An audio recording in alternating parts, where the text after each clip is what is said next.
There is a photograph that fans of the Jackson family have seen 1,000 times without ever really looking at it.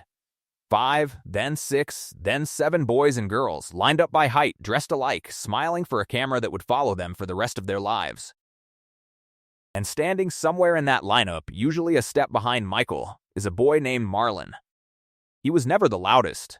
He was never the one the tabloids chased hardest, or the one accused of the darkest things, or the one who broke the most records.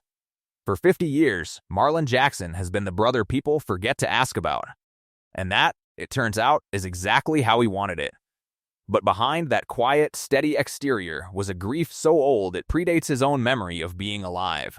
Before Marlon Jackson ever sang a note into a Motown microphone, before he ever stood on a stage in Gary, Indiana, or danced under the lights with his brothers, he had already lost someone. He lost him on the very first day of his life. This is the story of the brother who carried a pain nobody saw. And by the end of it, you will understand why. At his brother Michael's funeral, in front of the entire world, Marlon Jackson asked for something no one expected. He asked Michael to deliver a hug. Not to a fan, not to a friend, to a twin brother that most of the world didn't even know existed. Let's start at the beginning, because that's where this pain begins too. A birth and a death. Hours apart on March 12, 1957, in a modest hospital in Gary, Indiana, Katherine Jackson gave birth to twin boys. They arrived weeks early, their lungs unfinished, their bodies too small for the world they just entered. One of those boys was named Marlon David Jackson. The other was named Brandon. Marlon was strong enough to fight through those first fragile hours. Brandon was not. Within a day of being born, Brandon Jackson died of respiratory failure. He never left the hospital. He never came home to the small house on Jackson Street.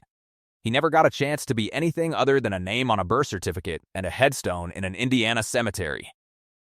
For most families, a loss like that becomes a private sorrow, spoken of quietly, mourned in its own time, and then folded into family history. But the Jackson family in 1957 was not living an ordinary life for very long. Within a few years, Joe Jackson would begin building his sons into a musical act. Within a decade, those same sons would be performing on television in front of millions. There was no time, and by all accounts, very little cultural permission within that household to sit with grief. The Jacksons moved forward, because that's what the moment demanded of them. And so Brandon's death became something the family rarely discussed out loud. Not because they didn't feel it, but because there was a whole world outside that front door, expecting 5, then 6 brothers who could sing and dance and smile through anything.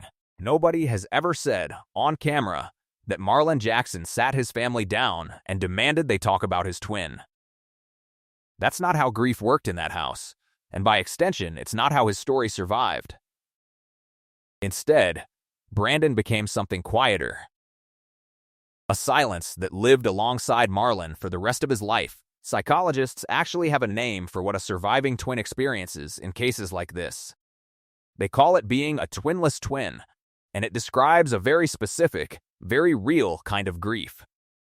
It's not simply losing a sibling, it's losing the other half of the exact moment you arrived on Earth. Twinless twins often describe a feeling of incompleteness they can't fully explain, a sense that something is missing that they never even got the chance to know.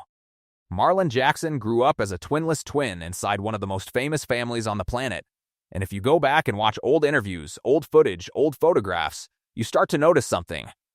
Of all the Jackson brothers, Marlon was consistently described by people around him as the quiet one, the steady one, the one who kept things together instead of pulling them apart. It's worth asking whether that stillness was simply his personality, or whether it was something he built, brick by brick, around a wound that never had the chance to heal properly in the first place. The brother who became a substitute 17 months after Brandon died, Katherine Jackson, gave birth to another son. They named him Michael.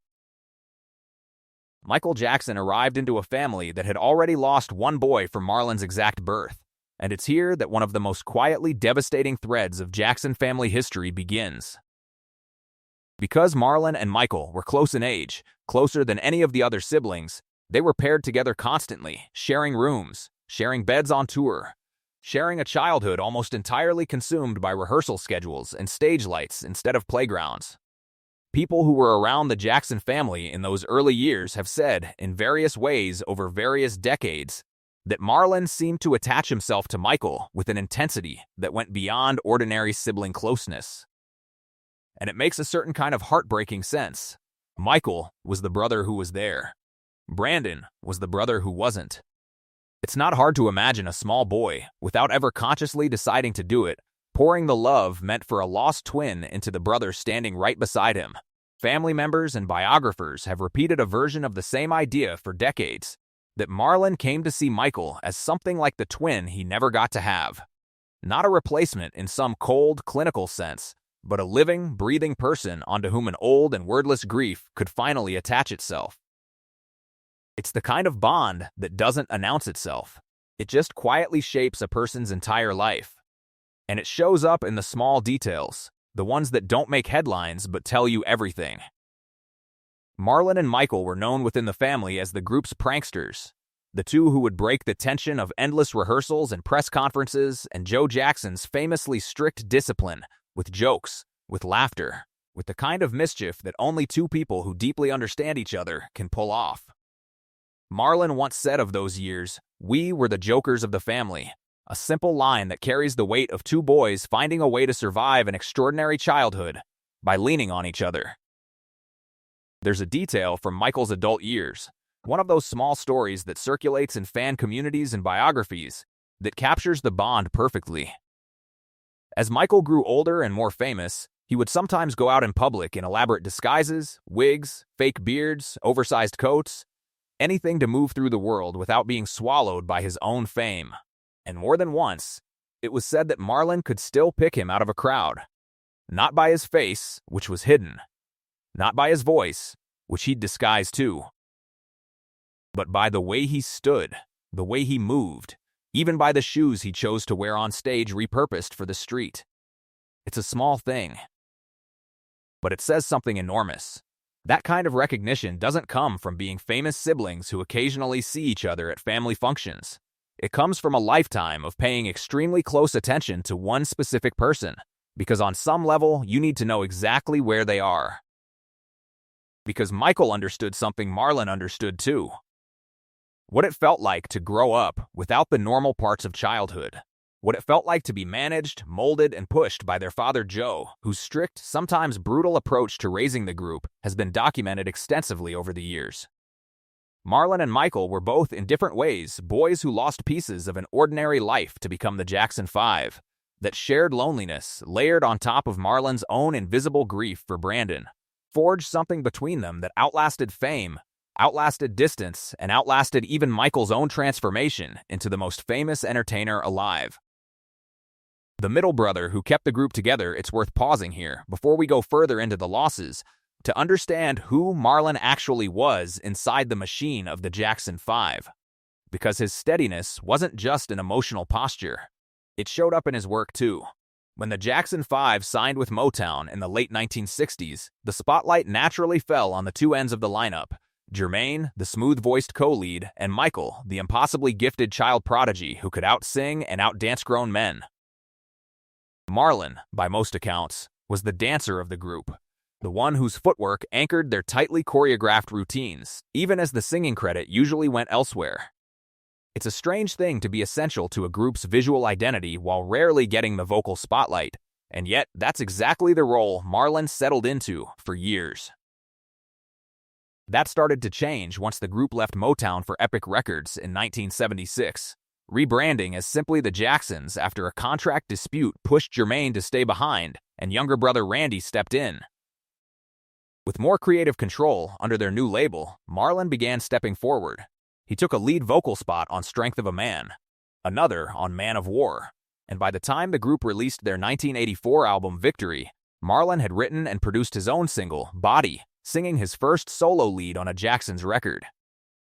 It wasn't an era that made him a household name the way his younger brother's solo career did, but it was proof that behind the quiet exterior, Marlon Jackson was still fighting to carve out his own space inside a family act built almost entirely around one extraordinary sibling. Steady where others cracked. If you know anything about the Jackson family, you know it has not been a story of quiet, uneventful decades. There have been lawsuits over the family fortune, public feuds that spilled into television interviews, allegations and controversies that followed Joe, followed Michael, followed Jermaine, followed LaToya. The Jackson name has rarely, if ever, stayed out of headlines for very long. And through nearly all of it, Marlon Jackson has occupied a strange position. He's been present for almost every major chapter of the family's public life, standing on stage during reunions, sitting in interviews alongside his siblings, appearing at funerals and memorials and family gatherings. But he has almost never been the reason the headline existed in the first place. Part of that comes down to a piece of his life that, in the context of his family, is almost radical in how ordinary it is. In August of 1975, an 18-year-old Marlon married a woman named Carol Ann Parker, a childhood friend he'd met years earlier during one of the family's tours. That marriage has now lasted more than 50 years, in a family defined, fairly or not, by public divorces, custody battles, and headline-grabbing relationship drama. Marlon and his wife Carol quietly built one of the only long, stable marriages among all 9 Jackson siblings. By most accounts, only Marlon and his sister Rebby can say the same. While the rest of the world watched his brothers and sisters navigate messy public relationship chapters, Marlon simply went home to the same woman, year after year, decade after decade. It would be easy to read that stability as evidence that Marlon somehow escaped the emotional weight the rest of his family carried. But that reading misses something important. Stability isn't the absence of pain. Sometimes it's simply where pain goes when it has nowhere loud to go. Marlon built a quiet, steady life not because the losses and pressures of being a Jackson didn't touch him, but perhaps because he needed somewhere solid to stand while everything else around him kept shifting. The night the silence broke for most of his adult life, Marlon Jackson kept his emotions largely out of the public eye. He gave interviews. He talked about the music, about the group's history, about his brother Michael's legacy. But he rarely, if ever, let cameras see him lose control. That changed in the summer of 2012. In the weeks after Michael Jackson's death in 2009, his mother Catherine had been granted guardianship of Michael's 3 children, Prince, Paris, and Blanket. 3 years later, in July of 2012, a family dispute erupted over control of Michael's estate, and in the middle of that chaos, Catherine suddenly and mysteriously left Los Angeles. For days, her own grandchildren couldn't reach her. Paris Jackson took to social media, publicly pleading for her grandmother to come home. Reports swirled that Catherine had effectively gone missing, whisked away by relatives amid the estate battle, cut off from contact with the family. Marlon, sitting for a televised sit-down interview alongside his brothers Tito and Jackie, tried to explain what the family knew. And what they knew, it turned out, was almost nothing. "We've been told that our mother is safe," Marlon said, his voice already tightening. "She's doing well. But we have not spoken with her. We have not talked with her. And I don't know where my mother is." Then something in him broke open on camera. Live. In real time. His voice rising, Marlon said, "All I know is she is in Arizona. And whatever doctor is saying, I can't talk to my mother, you call me. I'm finished. I'm sorry." And with that, Marlon Jackson stood up and walked off the set, leaving the interview unfinished, leaving his brothers sitting there, leaving millions of viewers watching a man who had spent decades being the steady one, finally, publicly, come undone. It's worth sitting with what that moment actually was.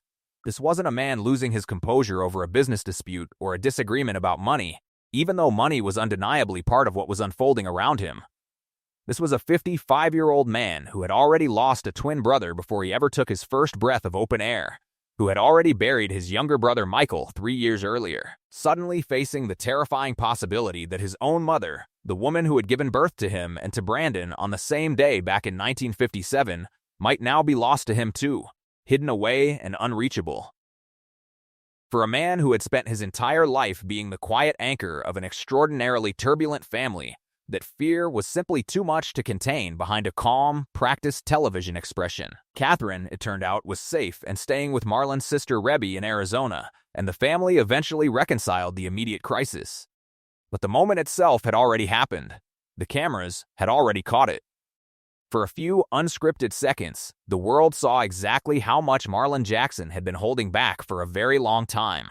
A body that kept fighting Marlon's story is not only one of emotional weight, it's also, especially in recent years, a story of physical survival. In June of 2021, word spread among fans and within the family that Marlon Jackson had suffered a heart attack. For a family that had already lost so much, the news landed hard. Marlon pulled through, recovering from an emergency that could easily have taken his life the same way heart-related emergencies have taken far too many performers of his generation. He has since spoken about the experience as a wake-up call, a reminder that even the steady ones, the ones who never seem to falter, are carrying bodies that keep score of every decade of stress, every late night, every ounce of grief they never fully let out. In the years since, Marlon has also faced additional health scares that friends and family have referenced publicly, battles that he has largely chosen to fight privately rather than turn into headline news. It's a pattern that fits everything we already know about him. Even when his body was fighting for him behind the scenes, Marlon kept doing what he has always done. He kept the noise down. He kept showing up for his family, for the Jacksons' occasional reunion performances, for interviews about his brother's legacies, without turning his own struggles into the story. And then, in September of 2024, the losses found him again. His older brother, Tito Jackson, the group's guitarist and one of the last living members of the original Jackson 5 lineup, died suddenly of a heart attack at the age of 70. For Marlon, it was almost an unbearable echo. He pointed out in the aftermath a detail that says everything about how closely he keeps track of his family's history, even the smallest threads of it. The last time the surviving Jackson 5 members had performed together with Michael was September 10, 2001. The last time they performed together with Tito was September 10, 2024, 23 years later to the exact date. Whether that was coincidence or something closer to fate, Marlon noticed it. Of course he did. He has spent his entire life noticing the things other people miss, the anniversaries, the absences, the shapes that loss leaves behind. By late 2024, Marlon Jackson had now outlived a twin brother lost within hours of birth, a younger brother who became the most famous entertainer on the planet, and an older brother who had stood beside him on stage for more than 5 decades. Katherine Jackson, their mother, has had to bury 3 of her 10 children. Marlon has had to bury 2 brothers and carry the memory of a third he never even got to meet. Give our brother a hug, which brings us back to where every thread of this story ultimately leads. July 7th, 2009. The Staples Center in Los Angeles. A public memorial service for Michael Jackson, watched by an estimated global television audience in the hundreds of millions.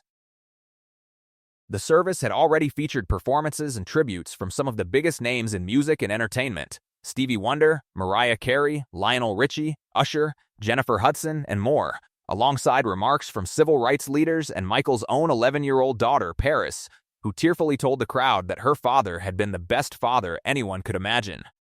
And then, toward the end of the service, the Jackson family gathered on stage together to deliver their final goodbyes. Each of Michael's brothers wore a single white sequined glove in tribute, a quiet, unmistakable nod to the icon they'd grown up beside. When it was Marlon's turn to speak, the calm, composed brother who had spent his entire life staying out of the spotlight's harshest glare stood in front of the world and could not hold himself together. He told the crowd, through tears, that maybe now, finally, people would leave Michael alone.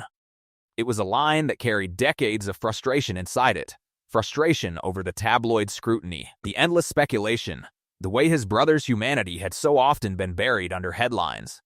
Marlon wasn't just grieving. He was, in that moment, still trying to protect Michael, the way he'd been trying to protect him since they were small boys sharing beds on the road. But then Marlon said something else. Something that had nothing to do with headlines or fame or protecting a public image. He looked toward wherever he believed Michael could now hear him, and he said, "I have one request, Michael. I would like for you to give our brother, my twin brother, Brandon, a hug from me." Read that sentence again, slowly, and think about everything that came before it. Think about a boy born in 1957 who lost his twin before either of them ever had the chance to know each other. Think about a childhood spent quietly carrying a grief he likely couldn't even name until much later in life. Think about the little brother who became, in every way that mattered, a stand-in for the twin that fate had taken. And think about a 52-year-old man standing in front of the entire world at the funeral of that very same substitute brother, using his last public words not to talk about Michael's music, or Michael's fame, or Michael's legacy, but to ask him to go find Brandon. To finally, after 52 years, let the two of them meet. It's one of the most quietly devastating moments in modern celebrity history, and it rarely gets the attention it deserves. Because it's easy to watch that memorial and only see the surface of it, a grieving brother crying at a funeral. It takes knowing the full story, the twin lost within hours, the substitute bond, the decades of silence, the on-camera breakdown 3 years later, the heart attack, and burying Tito 15 years after that, to understand what Marlon was actually saying. He wasn't simply mourning Michael. He was, for one brief moment, finally allowing the world to see the other loss too. The one from 1957. The one nobody ever really talked about. The one he'd apparently been carrying, quietly, his entire life.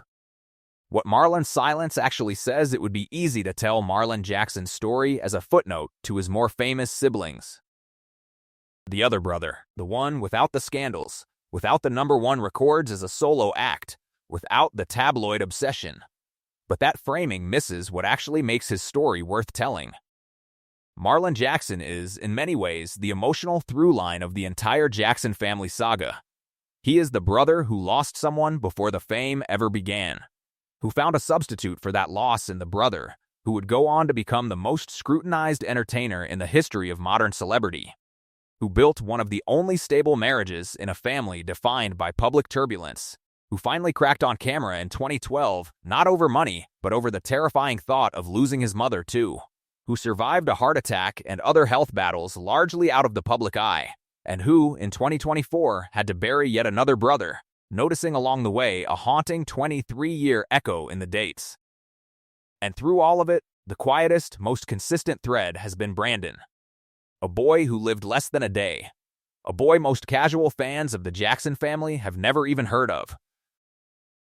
And yet a boy whose absence appears to have shaped the emotional architecture of one of the most famous families on earth, channeled through a twin brother who spent his life being the steady one, the quiet one, the one who kept showing up, long after the cameras stopped caring where he was. Marlon Jackson never asked for the world's sympathy. He rarely, if ever, made his pain the headline. But maybe that's exactly the point. Some of the deepest grief in a family isn't the kind that gets a documentary of its own.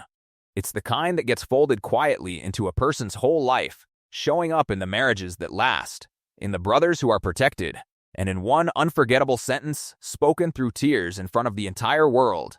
Give our brother a hug from me. 52 years of silence, and it took losing Michael to finally let it out. Today, Marlon Jackson is one of the last living links to the Jackson 5 as the world first came to know them. Jackie is still here. Jermaine, Rebby, LaToya, Randy, and Janet are still here. But Michael is gone. Tito is gone. And Brandon, in a sense, was gone before any of the rest of it ever started. Every time Marlon takes a stage with what remains of his brothers, every time he sits for an interview and talks about the group's history, he is doing it as a man carrying at least two griefs most people never get to see. The brother he lost as an infant and the brother he lost as a middle-aged man, standing in for the twin who never got the chance to grow old with him. There's a particular kind of strength in that. Not the loud, cinematic kind that gets turned into a biopic tagline, but the slower, quieter kind that simply keeps showing up, decade after decade, funeral after funeral, still married to the same woman, still protective of his family's name, still willing, once in a great while, to let the world see exactly how much he's been holding. Marlon Jackson didn't ask to be the twinless twin of one of the most famous families on earth, but he spent a lifetime turning that loss into loyalty, that silence into stability, and that one sentence on one impossible day in July of 2009 into something the rest of us are still talking about all these years later. Because in the end, that's the story the world rarely told about Marlon Jackson, not the brother without the scandals, not the quiet one, not the footnote, but the boy who lost his twin on the day he was born, who spent his whole life quietly looking for him in the people he loved, and who, when it mattered most, found the courage to finally say his name out loud in front of the entire world and ask his little brother to go find him.